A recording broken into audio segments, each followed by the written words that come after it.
छत्तीसगढ़ के उप मुख्यमंत्री आदरणीय विजय शर्मा जी ने आज छत्तीसगढ़ की धरा पे एक बहुत दुखद इतिहास लिखा है। पहले आप ये वीडियो देख लीजिए, फिर उसके बाद चर्चा करते हैं।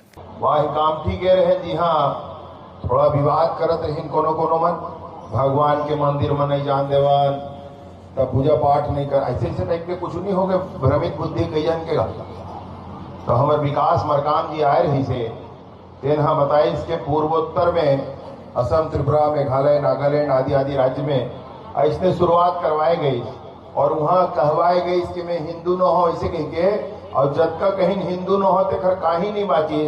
अब सब वो होलो लुलू हो गए, कहा हो गए होलो लुलू हो गए सब। अब कहा हो गए नहीं जा रहा भाई, वो बताई तो इसने हो गए कह के, तब मैं जाने वाले होलो लुलू झन हो जाए ऐसे की क्या सब उमल बचायल गए बोले सब में समझायल गए। तो ये बात में समझे रहेगा बहत्तर भारत माता के कोरा में जतकर रहत है तय हंस के मैं हूँ बरोबर सब महतारी के वंदना है। अब महतारी के बेटा आए, हम भारत के सारा भूमि में रहने वाला तेन भारत माता के जय कहा थे तेन हिंदू आवे, ये बात न मान करके हम न चले।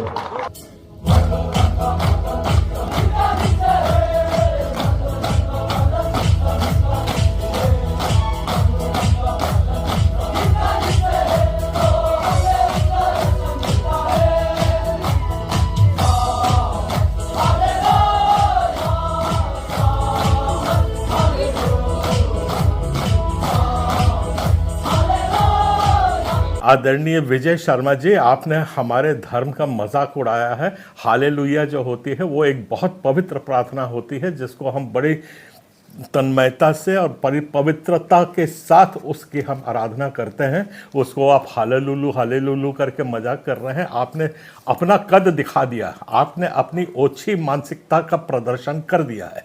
हम लोगों को कोई फर्क नहीं पड़ता है, हमारा विश्वास ना कम होता है, ना ही हम डरते हैं, ना झपकते हैं आपके लोगों के इस किस्म की हरकत से।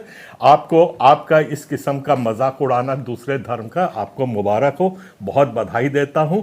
शक्ति के साथ बोलना चाहता हूं कि ईसाई धर्म मानने वाले कभी किसी दूसरे धर्म का मजाक नहीं उड़ाते हैं। आपने बहुत आपत्तिजनक बातें करी हैं। ये तो आपने देशद्रोह की बात करी है, जो आपने बयान दिया है कि जो नॉर्थ ईस्ट में ईसाइयों के कारण वहां पे आप दंगा होने की बात कर रहे हैं। मेरा बड़ा विनम्रता से आपसे एक आग्रह है कि जब भी आप ऐसे इंटरनेशनल अंतर्राष्ट्रीय किसी मुद्दे को दें, थोड़ा बहुत पढ़ लिया करें। मैं मानता हूं कि आपको पढ़ने लिखने में बहुत तकलीफ होती होगी, ऐसा मेरा मानना है, पर आप फिर भी या तो बयान ना दें और या पढ़ लिख के बयान दें, और आपसे नहीं पढ़ते लिखते बनता है तो किसी और से पढ़वा लिया करें।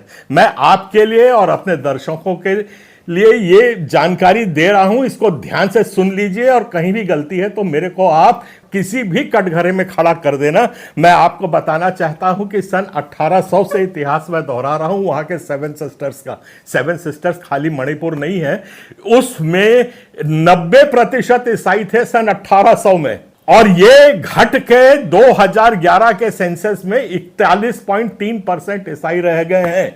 और आप किस ईसाई के आतंकवाद की वहां पे बात कर रहे हैं? थोड़ा बहुत तो आप सम्मान बना के रखिए अपनी इस कुर्सी का।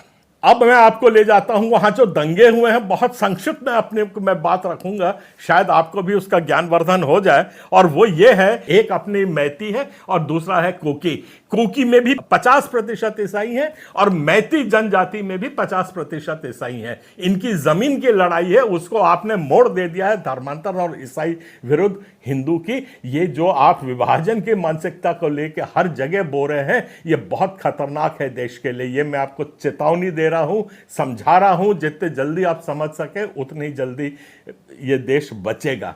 आपने मानसिक विभाजन के बोझ तो समाजों के आपस में बो दिए हैं। मैं नहीं कह सकता कि अब ये विभाजन को आप किस हाशिए तक लेके जाएंगे, ये आप जाने और आपकी मानसिकता जाने। मैंने यही कहा था कि जो वहां पे सेवन सिस्टर्स जो हैं, जो 7 प्रदेश हैं, उनमें जाति प्रभुता की लड़ाई हो रही है, और ये आज की नहीं है। इसका इतिहास देखेंगे तो सन 1245 से वहां पे ये जाति की प्रभुता की लड़ाई चलती आ रही है। वो कोई नई चीज नहीं है हमारे लिए या देश के लिए जिसके लिए आप इस किस्म का ईसाई के ऊपर ठीकरा फोड़ करके आप ये करना चाह रहे हैं। तो कृपया अपने बयान को फिर से दीजिए, माफी मांगिए ईसाई समाज से और देश को जोड़ने का और एक साथ चलने की मानसिकता लेकर के चलिए। आप बार बार कह रहे हैं भारत माता की जय बोलना होगा। बड़े सफाई तरीके से मैं आपको यहां पे बोलता हूं कि हम अपने परमेश्वर को छोड़ के और किसी की जय नहीं बोलते हैं और ना हम बोलेंगे और ना हम पे थोपने की कोशिश की जाए। हम भारत माता अमर रहे बोलते हैं तो उसमें आपको आपत्ति होती है। तो ये एक तरीके से आप अपनी विचारधारा हम पे थोपने की कोशिश कर रहे हैं जो कभी सफल नहीं होगा।